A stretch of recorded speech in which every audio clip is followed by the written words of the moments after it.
To call to order the May 5th, 2022 Plan Commission meeting. Could I get a roll call, please, Brandy? Yes. Dolly? Here.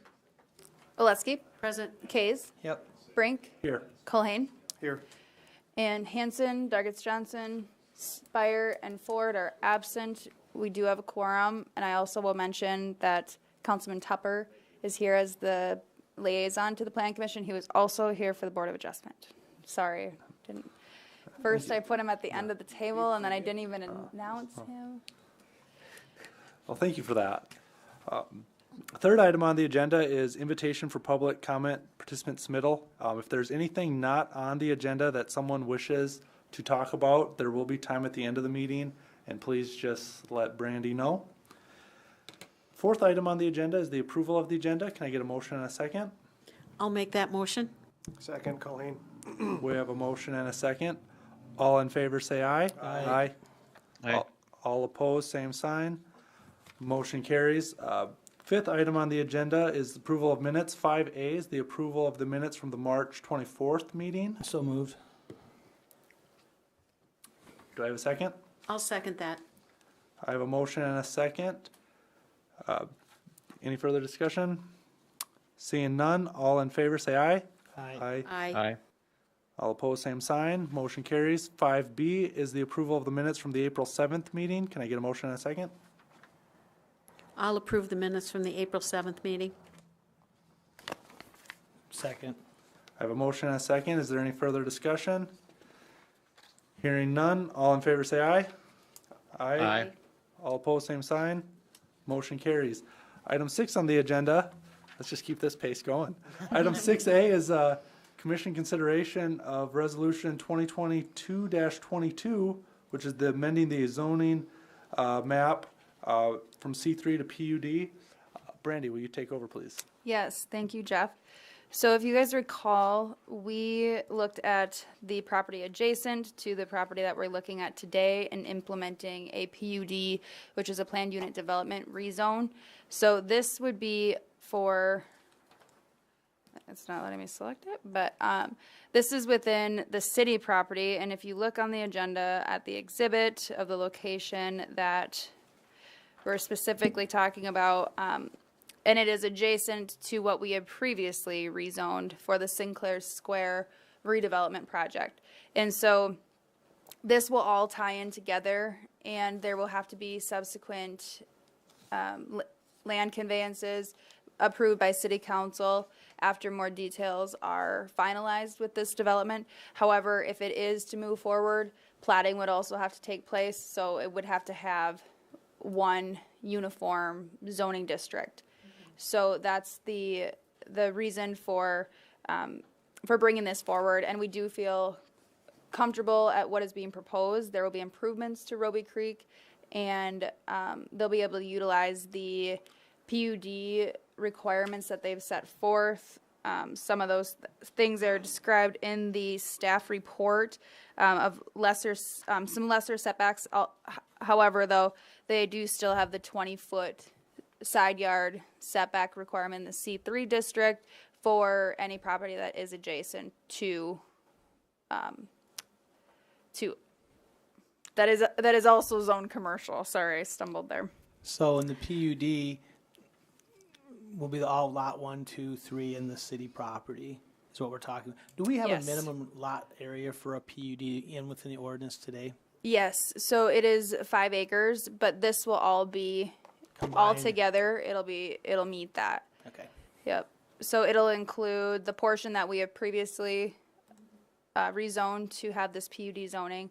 And then you can see here the vision or the idea is to utilize that property where you get with, if you're familiar with the detour route is currently utilizing. So then they plan on doing an extension to the box culvert to make this a little parklet pending FEMA approval of a Clomar-Lomar if no rise can be met. And then just, beautifying the area. So trying to improve the aesthetics and then still retaining the city's need for accessing the creek to be able to clean and maintain it And that's the idea too of extending this box culvert. That's where a lot of the sediment is compiling. So to be able to get there with an excavator and clean that, then this pathway would be built to a certain standard that will be approved at the time of the easement. Is that going to be a walking path? Yep, that's what they're proposing. And it'll be more of a recreational bike path but what we'll end up doing, all of this will go to council for approval to make sure that the city's maintenance requirements are met, and will through some sort of easement that we can, because there are a lot of important utilities within here too, but hoping to make it a win-win so that the city's still being able to function and perform the functions that they need to, and then it can also be aesthetically pleasing for the new development. So with that, I'll open it up for any questions. No. Thank you. So, right now this is all currently zoned C3, and then they're proposing to rezone all of this PUD, and then at a later time they'll combine it into one lot. Is that correct? Yeah, and so currently the Sinclair property here has already been approved. Okay. It goes to, the second reading has been approved by council. So now the city property was initially going to go at the same time, but we still had some more details to finalize, so we delayed it to make sure that we were comfortable with what was being proposed. So that's why the timing, that's the delay. But the Sears building on the corner would be still C3. Yes. Have anybody talked to them about combining that all into one PUD lot? I believe that would be the current. I don't actually. Eric, do you want to speak? I mean, wouldn't that make the most sense if we just had one? But it's a different owner. I'll open the public Yeah, but hearing. I'm just saying if it would be possible to incorporate that into a single PUD lot as opposed to having an island of C3 there. I mean, it'd look prettier, cleaner.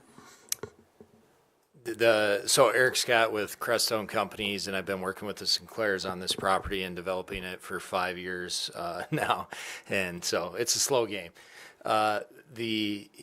A couple of things, the Sinclairs did attempt to engage the owners. The owner is either in the process of transitioning. That property was actually set to go on a sheriff's auction, I believe, in the last 90 days, and it did get under contract. I'm not sure if it's under new ownership yet, but Sinclairs have some time-sensitive contracts and things that they're trying to negotiate. So things needed to move forward before that piece could be incorporated. So it is a little wonky dogleg there, but I think that'll all get flushed out here, irregardless of this portion moving forward. I'm just looking from the perspective that with that PUD and that road. The location of that building, it doesn't meet any of the C3 standards moving forward. If it was to be, burned down, blew up, and you had to replace it, you'd have to come back and variance the heck out of that lot to make things happen. So to me, in the long run, I think we should be looking towards some sort of a marriage, if we could, one way or the other, even whether that be the city initiating that into a PUD with them, or I'm just saying it's something we should be thinking about. I don't want to hold you guys up at all. Yeah, fair enough. I can just comment that the intent is to, engage with the new owners of that property once they're set and figure out how to make sure it's cohesive with, everything's cohesive and makes sense. So that's the intent. And that property though would stand alone. It could be a C3. But yeah, if it could be. But if the building was to be burned down, blow away, I could not replace the building in that location without a variance. No, yep, that's correct, because it would And meet so setbacks. my point, if it was a PUD, we'd have the ability to mess with that. Yeah, That's okay, yeah. Thank you. Are there any questions from the board to the applicant as he's still at the podium? Or is there anyone else from the public that wishes to speak in favor or against this item? I just want to say, I think it's going to be really nice when it's done. I'll close the public hearing and I'll ask for a motion in a second. So moved, Colleen. second. We have a motion and a second for the rezone. Any further discussion? Hearing none, all in favor say aye. Aye. Aye. All opposed, same sign. Motion carries. Item 6B is commission consideration of resolution 2022-23. It's the plat of Willow Creek Village 5th Edition. Brandy, will you take over, please? Yes, thank you, Jeff. So this is another subdivision that you all are probably familiar with, as we've seen the concept plan come forward and then the rezone to conform to the concept plan.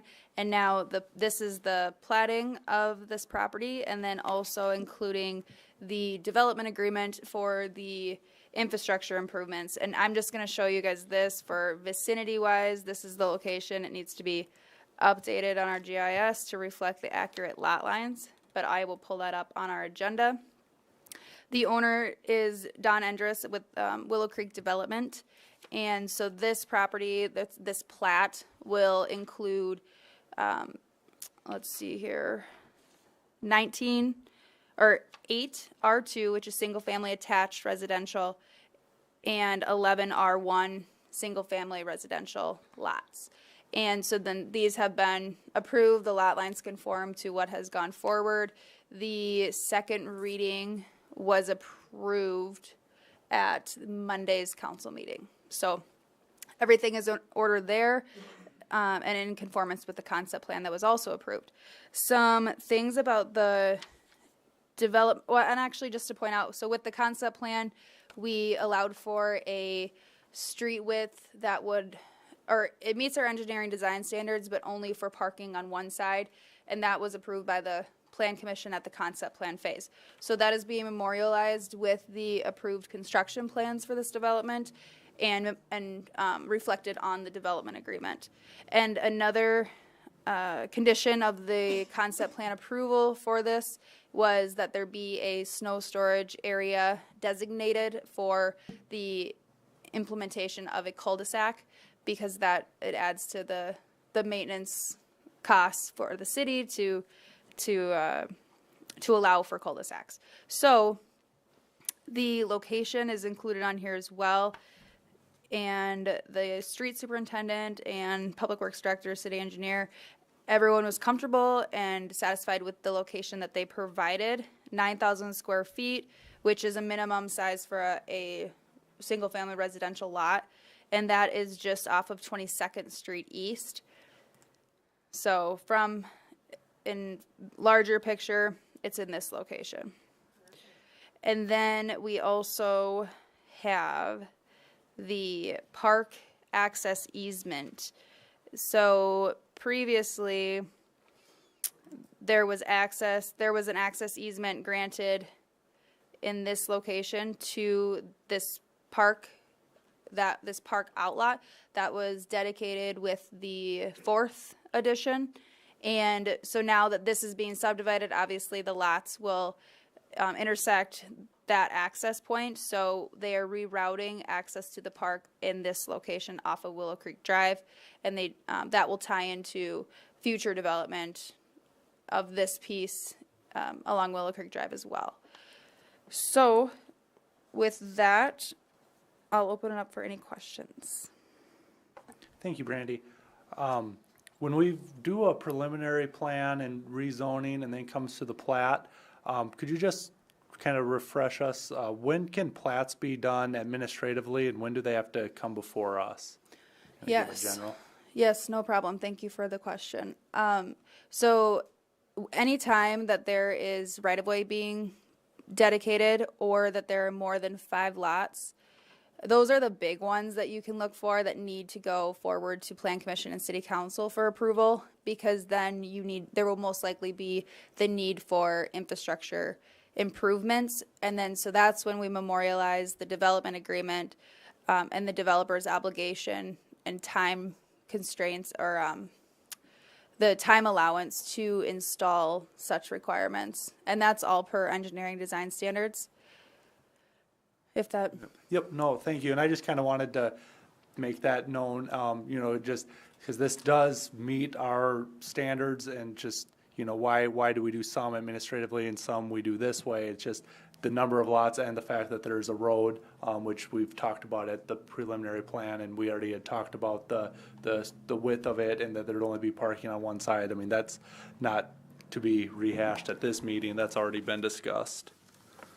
So thank you for that answer. Yep. Any other questions? No public hearing needed for a plat, right? Yep. So I will ask for a motion and a second. I'll make a motion to approve. Second, Colleen. We have a motion and a second. All in favor, say aye. Aye. Aye. All opposed, same sign. Motion carries. Item 6C on the agenda is commission consideration of resolution 2022-24, plat of Compesca Dunes 4th edition. Randy, will you take? Yes, thank you, Jeff. So as Jeff stated, this is the plat of Compesca Dunes 4th subdivision. This is over along 33rd Street and Golf Course Road in this location here, which let me turn this off because that is not accurate. So the owner here is J&J Land Sales. Jamie Andrews is the acting agent. And we'll get maybe. Okay, well.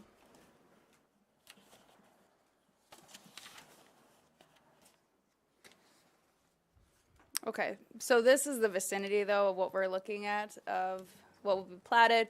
This area here, right on the corner, that was, if you recall, that was zoned R3 with a conditional use for storage units, and that was Compesca Dunes' 3rd subdivision. We also, with that development, have worked with the previous owners, DLT Development, and then Paul Carlson, who owned it when it was subdivided, and the concept plan came forward, and that was all in 2020.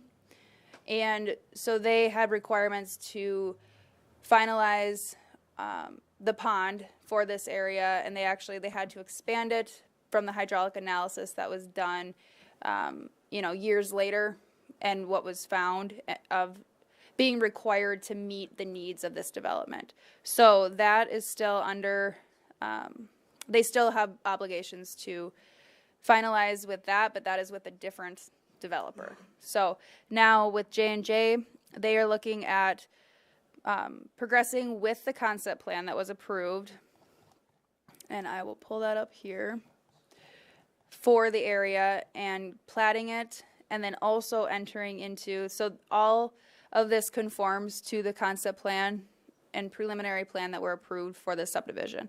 And so now they're looking at memorializing the plat and getting the infrastructure installed and allowing to finalize the subdivision of this area. So this will create, and also the rezone for this area came forward. It'll have the second reading. Well, no, the second reading was approved by council on Monday as well. So, and that's all conforming. And this will create 16 R1, which is single family residential, and 17 R2, single family residential attached lots for development. Other things to note, all of the streets will meet engineering design standards and for parking on both sides. The two other notes is that if you recall this area, there's kind of a high water table. Now a lot of fill will be placed as well to bring the lots up so that they can be developed high and dry. But we are asking the developer and their engineer to include a note on the face of the plat that states what the lowest finished floor elevations can be, so that it's just a known thing. There still will be the allowance, like the similar the adjacent development, Gulfview Estates to the west. They are allowed they can have the split foyer ranch style, but full basements aren't really appropriate in this area. So we want to make sure that we're restricting people from, buyers purchasing and not being aware that there is a high water table. So that will be something added to the plat before council approval. Another request is that currently there's an existing water main that I believe used to run from the water treatment plant. And so this will be abandoned because this old pipe will be relocated within the new right-of-ways. But for the time being, so on this plat, they were showing that it would be released by the face of this plat.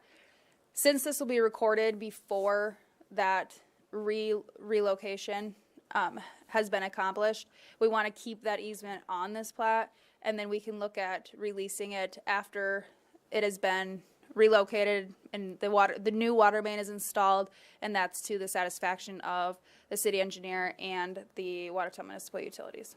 So those are just two conditions of approval. Otherwise, staff is comfortable and it meets all of our standards. That meets everything you need, Bert. All right. Thank you for that, Brandy. Is there any questions from Plan Commission members? I just want to reiterate that the new owners, they're going to really put in a nice pond in there. I mean, so it works and Yeah. good. The current, so that will be the combination of the previous owner, well, the two previous owners. So it will, yes. Yeah. Yes. Thank you. There is no need for a public hearing since it's a plat, so I'm looking for a motion and a second for approval. So moved. Colleen. Second case. We have a motion and a second. Any further discussion? Nope. Hearing none, all in favor say aye. Aye. Aye. All opposed, same sign. Motion carries. Item 7 on the agenda is open public comment. Brandy, did you receive any? No. All right. Item 8 is new business. I do have one comment is Luke Muller with First District would like to, or is planning on coming to the Plan Commission with a presentation of some sort. He's going to compile all of the ordinance amendments that have been done in the county to see if the city is interested in implementing any of them into our joint jurisdiction area as well. So look for that in the near future. It's been a while since we've all seen Luke, so you'll be flattered with his presence. No, just kidding. Things to look forward to. Don't be missing meetings coming up. Sounds good. Thank you for Thanks, that Brandy. update. Any old business? None that I have. Any reason to go into executive session? No. All right, I will adjourn us. All right, thank you. Have a good night.